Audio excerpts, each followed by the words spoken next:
እንግዲህ መጀመሪያ የምናደርገው ምንድነው? መጥበሻችን ላይ ትንሽ ዘይት እናደርግና ነጭ ሽንኩርት አረግበታለሁ። እዚህ ጋር ውሃ እያፈላሁኝ ነው ለመኮሮኒ መቀቀያ።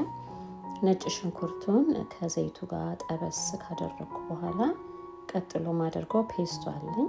ፔስቶን ነው የምጨምረው። ፔስቶ ሶሱ ማለት ነው። ፔስቶን ሶሱን እጨምራለሁ። እሱንም ትንሽ በሰል አደርገዋለሁ። ብዙ እሳት አይፈልግም። ትንሽ ያው እሳት ነካ ካደረገው በኋላ ትንሽ ወተት እጨምራለሁ።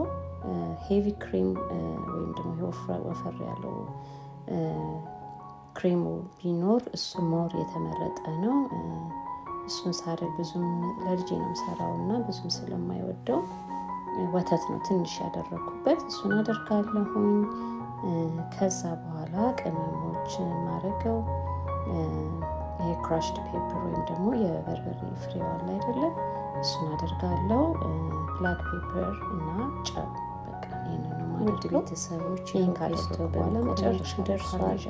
በዚህ መልኩ እንግዲህ እዚህ መጥበሻ ላይ ቀላል አድርጌዋለሁ። ቀለጥ ሲልልኝ ቆንጆ ነው የተሰራው። የምፈልገው መልኩ እያቀረብኩት ነው። ወዲያው ሰርቶ ወዲያው መመገብ የሚቻል በዛ ላይ ፈጣን የሆነ ስጎ በማይኖረን ጊዜ